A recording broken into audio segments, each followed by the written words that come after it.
দাদাগিরি চলছে আর কোথাও দুর্নীতি চলছে। দিকে দিকে সিভিক ভলেন্টিয়ারদের কুকীর্তি প্রকাশ্যে। এবার সাগরপাড়াতে প্রকাশ্যে বাঁশপেটা করছে সিভিক ভলেন্টিয়াররা, এমনকি রেয়াত করা হচ্ছে না মহিলাদেরকেও। অন্যদিকে কাঁথিতে ভুয়ো পুলিশি নথি দিয়ে গ্রেফতার সিভিক ভলেন্টিয়ার।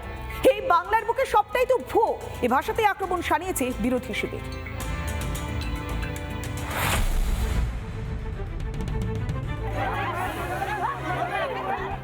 সাত সকালে তাণ্ডব, মহিলাদের বাঁশপেটা, প্রকাশ্যে সিভিক ভলেন্টিয়ারের দাদাগিরি।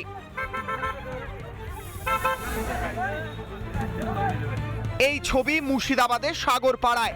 অভিযোগ জমি দখল নিয়ে বিবাদে মঙ্গলবার সকালে উত্তেজনা ছড়ায়। দুই পক্ষের বিবাদে রক্তও ঝরে। উঠছি, উঠে রাস্তাতে উঠছি তো আমার বাড়ির সামনে ভ্যানে করে সাথে বাসানে পুঁততে গেছে। কারা?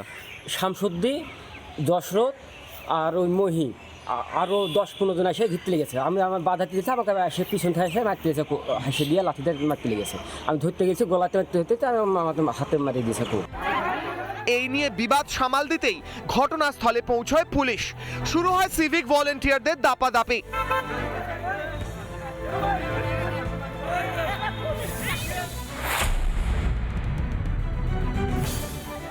সাগরপাড়ায় সিভিকের দাদাগিরি, আর পূর্ব মেদিনীপুরে কাঁথিতে কারচুপি।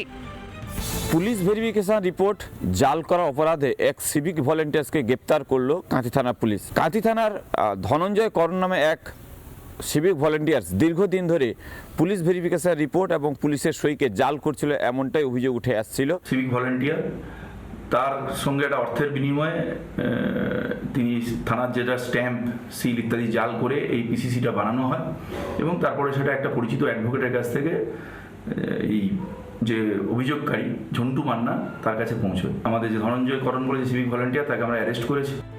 পুলিশি নথি কারচুপিতে কি শুধুই ওই সিভিক ভলেন্টিয়াররাই জড়িত, নাকি আরও কেউ আছে এই চক্রের মধ্যে? কিছুদিন আগে দেখা গেছিল মহামান্য হাইকোর্টের একটি অর্ডারকে জাল করে এক কাঁথির এক আইনজীবীকে কিন্তু গ্রেপ্তার করা হয়েছিল। বিভিন্ন ধরনের ঘটনা প্রকাশ্যে আসছে এই সরকার আমলে, জানি ইতিমধ্যে তরজা শুরু হয়েছে। এইখানে এটাই প্রমাণ হয় যে পশ্চিমবাংলায় আইন আছে, অন্যায় করলে তা সাজা পায়। এটা মমতা ব্যানার্জির সরকার, সেই জন্য সিভিক ভলেন্টিয়ার গ্রেপ্তার হয়েছে। আইন আইনের পথে চলবে, যেরকম কর্ম করছে তার সেরকম ফল পেতে হবে। তৃণমূলের জমানায় সবই তো ভুয়া, সবই তো জাল। ভুয়া সার্টিফিকেট, ভুয়া ডাক্তার, ভুয়া অফিসার, ভুয়া অবশ্যই মুখ্যমন্ত্রীও। তাই এটা কোনো ব্যতিক্রমী ঘটনা নয়।